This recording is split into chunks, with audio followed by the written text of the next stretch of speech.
I just want to say happy Monday. The weather is beautiful. We have another very busy week here at the White House, as you know. The Chancellor of Germany will be here later this week on Thursday for a visit with the President. The President will also be holding a roundtable with law enforcement later this week as well. Today he is packed with meetings and calls on all of the challenges our country faces, but there's a lot of good news on the economic front as well. You see the inflation report. Inflation is down. We saw a report this morning showing that incomes are up. Consumer confidence in May jumped to the highest it has had in a month jump in 4 years. So there's a lot of good news. There's a lot of work to do, and the President's hard at it. So why don't I take a few questions? Karoline, what can you say to the Jewish community today to ensure that the White House is doing everything they can to keep them safe after the horrific attack in Boulder, and also the 2 Israeli embassy staff who were targeted just last week here in our nation's capital? Yeah, we have seen 2 horrific cases of anti-Semitic violence in our country in the last 2 weeks, and it is unacceptable to this President and this White House. And rest assured, to all Jewish Americans across our great country, this President has your back, and he's not going to allow anyone to take part in violent terrorism. It's acts of terrorism in our country, and that's what this case in Boulder, Colorado is being investigated as. Kudos to our FBI Director, Kash Patel, for immediately calling this a targeted terrorist attack. That's clearly what it was.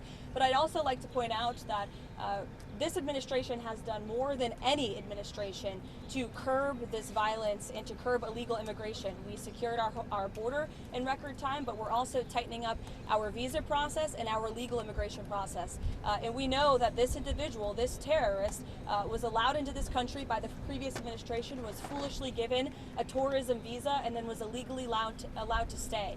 These individuals are going to be deported, and we're not going to tolerate such violence in our country. Karoline, last week you told me that Donald Trump was waiting until the talks between Russia and Ukraine today in order to make a judgment on whether or not Vladimir Putin wanted peace.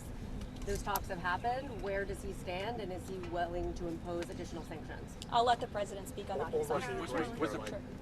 Today, the Russian and Ukrainian delegations met in Istanbul, but the Turkish president is suggesting that it's high time that leaders, President Erdogan, President Trump, President Putin, and President Zelensky meet in Istanbul. Is that something that President Trump would support and would be partaking? Well, the President has said he's open to it if it comes to that, but he wants both of these leaders and both sides to sit down at the table together. And we saw them do that at the urging of President Trump today. But as for how the President feels about those talks and what took place there, I'll let him speak on that. What's the President's reaction to that Ukrainian drone attack, stunning drone attack on Russian air bases? I'm sure he saw that. What's his reaction? Well, look, the reaction is this war needs to come to an end, and this war has been brutal from both sides. Too many people have died, and the President wants this war to end at the negotiating table, and he's made that very clear to both leaders, both publicly and privately. Are the trade negotiations still ongoing after last week's pause, and how are the negotiations with the European Union to avoid that 50% tariff? Well, the European Union came to the table thanks to President Trump's threat of tariffs, and now we are seeing that they are negotiating in good faith with our delegation. So we remain hopeful and optimistic that a deal can be struck with the European Union. As you know, we are in discussions with many other countries around the world as well who understand the need to cut a good deal with this President and the administration. And Secretary Bessent, Secretary Lutnick, Ambassador Greer continue to work around the clock on this. These attacks are concerning. We saw the firebombing of the Pennsylvania governor's mansion, as well as what happened over at the museum here in Washington, and now this most recent attack. Is there concern in the administration that there could possibly be some sleeper cells here in the United States? What type of pattern is the administration looking at as far as terrorist cells?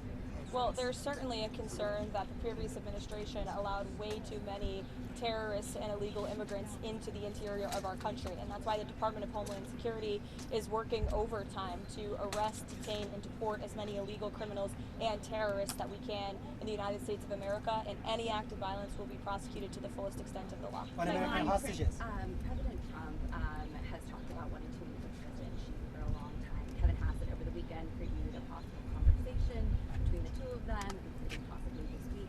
Has that call been scheduled, and what is the President hoping to get out of that call with President Xi? To the cameras. Well, sure. She asked about the potential call with President Xi. I can confirm that the 2 leaders will likely talk this week. And as always, when there are foreign leader calls, we will provide a readout of those calls. Karoline, Thank you. Thank you, Karoline.